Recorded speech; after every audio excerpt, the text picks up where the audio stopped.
enverrai-je et qui marchera pour nous? J'ai répondu, mais voici, envoie-moi.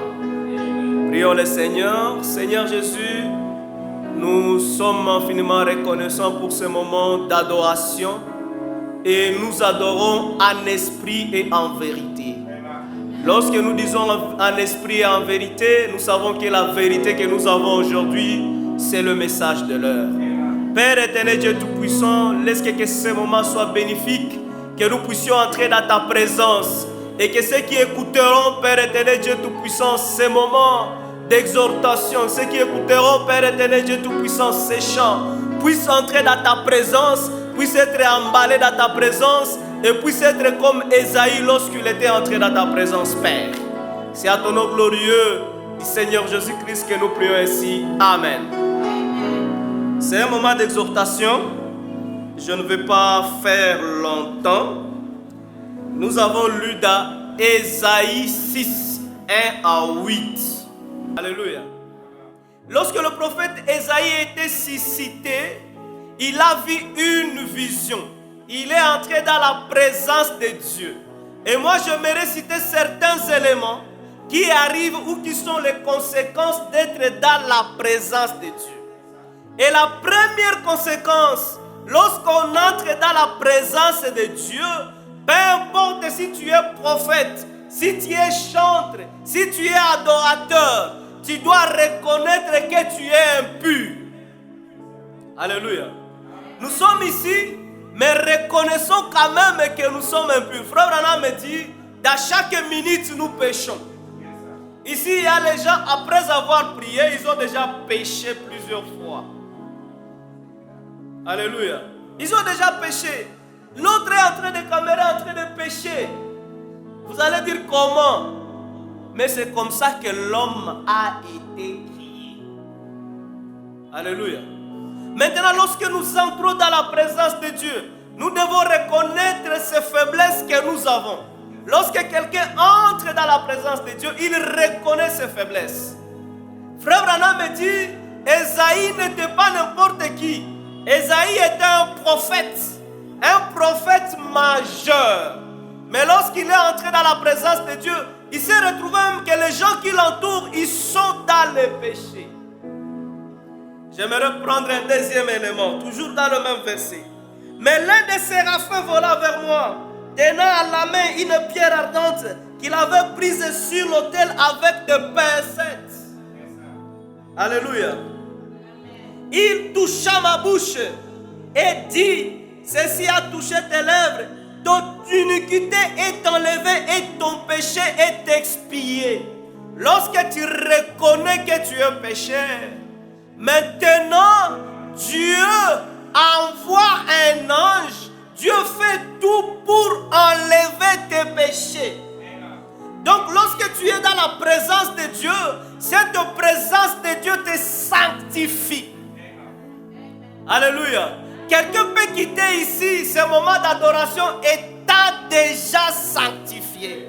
Parce que nous sommes dans la présence de Dieu. Alléluia. Je prends un troisième élément. J'ai entendu la voix du Seigneur disant, qui enverrai-je? Qui marcherai-je pour moi? J'ai répondu, me voici, envoie-moi. Lorsque tu es dans la présence de Dieu, Frère Branham me dit, Dieu te donne une responsabilité.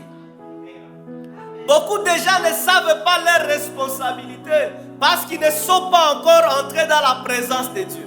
Mais je vous dis, lorsque vous allez entrer dans la présence de Dieu, vous avez déjà reconnu votre faute. Il vous a déjà expié. Il va vous dire votre responsabilité. Frère Branham est en train de dire que Jacob, lorsqu'il était à Péniel, lorsqu'il était là, Jacob avait reconnu qu'il était un pécheur. Lorsque Jacob avait reconnu qu'il était un pécheur, Dieu l'a sanctifié. Il a changé son nom.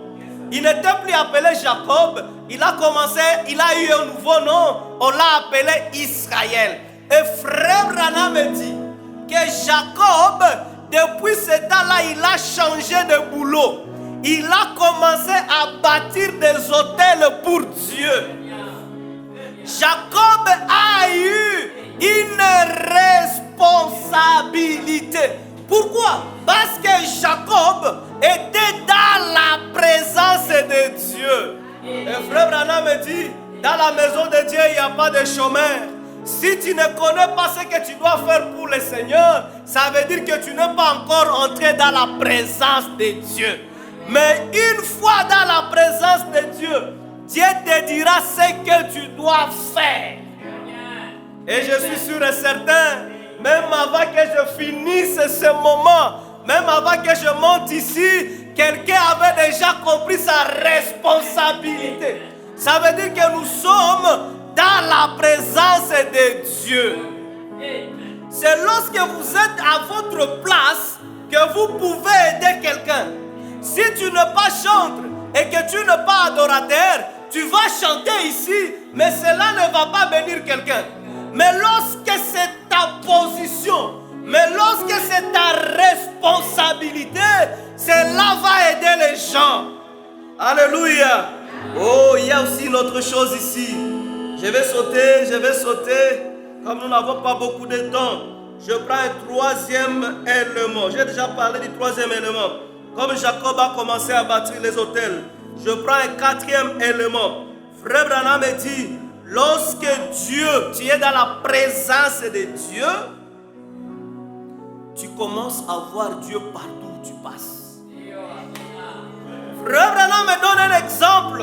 Il dit qu'il y avait une petite fille qui vivait loin de ses parents. Sa mère était déjà morte. Mais son papa a dit, je veux venir te voir. Mais ce papa était tellement dans la présence de Dieu. À chaque moment, il lisait la Bible. Et lorsqu'il lisait la Bible, il faisait des tours partout en train de dire Alléluia, Hosanna. Et cela faisait du mal à sa fille. Mais papa, comment tu es bizarre comme ça? Parce que le papa était dans la présence de Dieu. Il était constamment dans la présence de Dieu. Un jour, ses copines étaient venues le rendre ou la rendre visite. Et cette fille a dit, papa, nous aurons une réunion de prière avec les amis. Est-ce que tu peux monter au balcon? Et la fille a fait une malice. Elle a piqué la Bible de son père, afin que son père ne puisse pas lire la Bible, afin que son père ne puisse pas faire beaucoup de bruit lorsqu'elle sera avec ses copines. Elle a déposé à son père le livre de géographie. Frère Branham me dit, ce vieux homme a commencé à lire le livre de géographie. Et lorsqu'il a lu le livre de géographie, il est venu quelque part où il est dit, dans la mer, il y a des profondeurs qui n'ont pas de fond, qui n'ont pas de fin.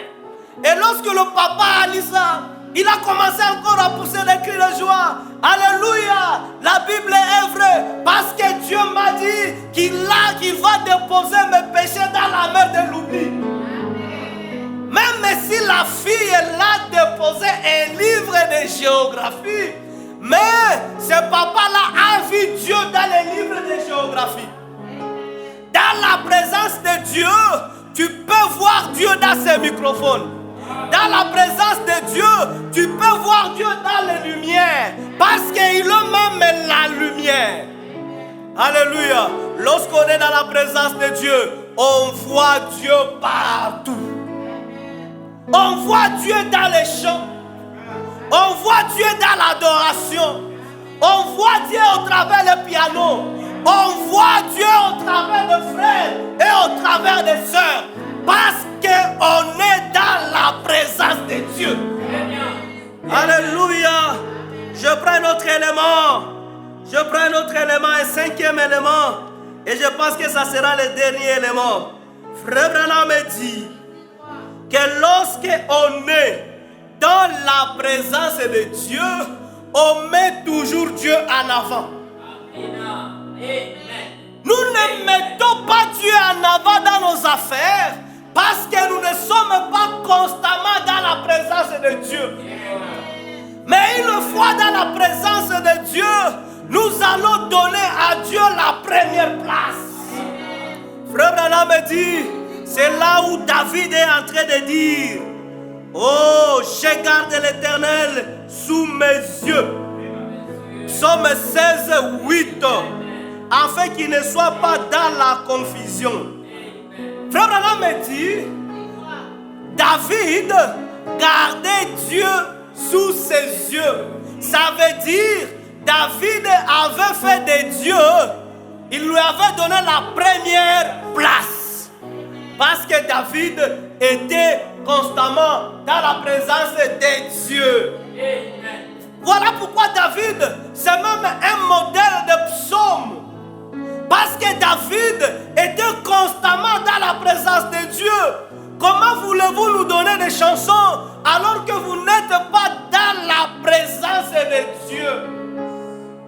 Voilà pourquoi certains chantres envient les autres, disant que les autres, quelqu'un a commencé à faire 1 million de vues, quelqu'un a commencé à faire 2 millions de vues, 22 000 millions de vues.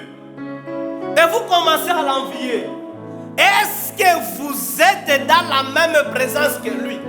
Parce que si vous êtes aussi dans la présence de Dieu, Dieu va faire que vous puissiez être connu. Dieu va faire que le travail que vous faites puisse bénir une âme. Le secret de tout, c'est de rester dans la présence de Dieu. Constamment dans la présence de Dieu. Alléluia. Lorsque j'étais en train de méditer sur ce petit sujet, et lorsque je suis venu, j'ai dit à Frère Méthode, je comprends une citation que j'ai lue aujourd'hui. Parce que lorsqu'on est constamment dans la présence de Dieu, on bâtit pour Dieu un hôtel. Et ça ici, c'est un hôtel. C'est le résultat de la présence de Frère Méthode dans la présence de Dieu. Alléluia. Nous devons être constamment dans la présence de Dieu. Frère Branham me dit, nous ne devons pas seulement être dans la présence de Dieu, mais nous devons demeurer dans la présence de Dieu. Rester dans la présence de Dieu. Tu es en train de lessiver étant dans la présence de Dieu. C'est à ce moment-là que tu auras de nouveaux cantiques qui n'ont jamais été chantés, mais que les anges vont te communiquer. Parce que tu es constamment dans la présence de Dieu. Mon petit message ce soir, c'était juste de vous appeler à être constamment dans la présence de Dieu. Parce que tout ce que nous sommes, c'est la présence de Dieu. Alléluia. Je vais faire une conclusion avec Frère Branham. La conclusion que la voix de Dieu a mise sur la bande, c'est ça la conclusion que je vais lire. Alléluia. Frère Branham me dit, mais un jour, je suis entré dans la présence de Dieu. Il m'a changé. Frère Branham, dans cette prédication, est en train de dire que ma famille était la famille la plus délaissée. J'avais même peur de dire que j'étais un Branham. Parce que chez nous, on fabriquait la boisson. Mais lorsqu'il est entré dans la présence de Dieu, Dieu l'a changé. Et a fait de moi un fils d'une autre espèce. Alléluia. Lorsque nous sommes dans la présence de Dieu et qu'il nous change, nous quittons l'espèce homo sapiens sans pièces pour rentrer dans l'espèce de divin. Alléluia. C'est ça faire de nous une autre espèce. Nous devenons de Dieu. Imaginez Dieu en train d'adorer. Quel impact cela peut avoir sur les gens? Imaginez Dieu en train de louer, les mains levées. Imaginez l'impact de ça dans la vie des gens. Alléluia. Sa grâce m'a fait entrer dans sa présence. Jamais je n'ai eu envie d'en sortir. Lorsqu'on entre dans la présence de Dieu, on n'a pas envie d'en sortir. Voilà pourquoi certains prédicateurs font 8 heures de dans la chair. Ils sont déjà dans la présence de Dieu. Alléluia. Certains chantres peuvent chanter une chanson de 8 minutes, 15 minutes. Vous dites, mais ça c'est quoi? Il est déjà dans la chose. Il est déjà dans la présence de Dieu. Il ne veut pas même en quitter. Frère Branham dit, ça fait maintenant 30 et quelques années que j'y suis. Je n'ai pas envie d'en sortir. J'ai l'assurance que j'y serai toujours. Ce qui me fait du bien, c'est ce qui vient après. Frère Branham me dit, la mort elle-même ne peut me séparer de sa présence. Alléluia. Lorsque nous sommes dans la présence de Dieu, même la mort ne peut pas nous séparer de sa présence. Lorsque tu entres dans sa présence, tu rentres dans l'éternité. Alléluia. Frère Branham me dit non, je serai avec lui pour toujours. Cette soirée, je vous appelle non seulement à adorer, mais à être avec Dieu pour toujours. Parce que le pacte de la chanson que vous allez faire aujourd'hui dépend de la présence dans laquelle vous êtes. Frère Branham me dit, soit tu es dans la présence de Dieu, soit tu es dans la présence du diable. Il n'y a pas le juste milieu. Si tu n'es pas chez Dieu, donc tu es chez le diable. Alléluia. Lorsque tu reçois tes inspirations, tu les reçois en état dans quelle présence? Dans la présence de qui? Pour être comme les gens qu'on reconnaît aujourd'hui dans le monde de message.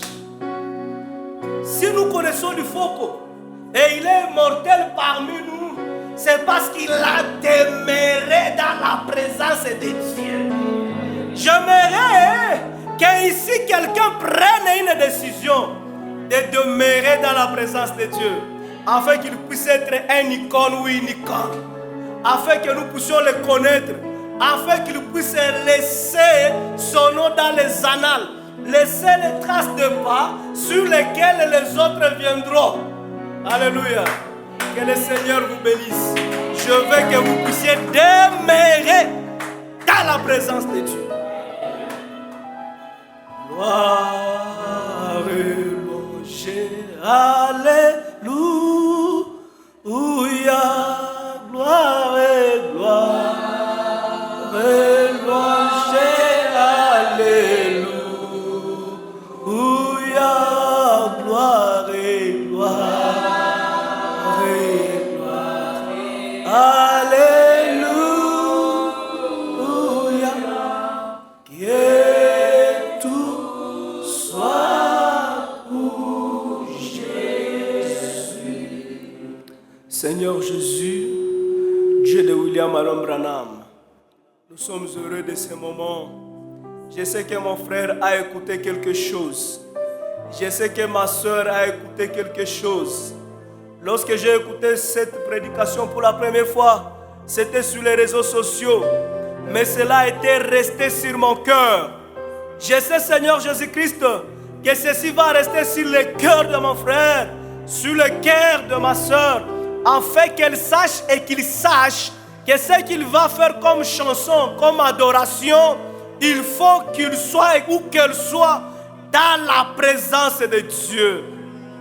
Ceux qui ne sont pas encore dans la présence de Dieu, Seigneur, je le fais entrer dans la présence de Dieu et laisse qu'il puisse demeurer dans la présence de Dieu. Laisse que la présence qui est avec moi puisse conduire chacun de nous et puisse conduire ces instants au nom du Seigneur Jésus.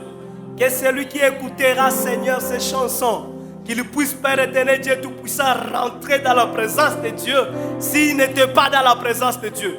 Et s'il était dans la présence de Dieu, qu'il puisse encore monter plus haut au nom du Seigneur Jésus. C'est à ton nom glorieux du Seigneur Jésus-Christ que nous prions ainsi. Amen.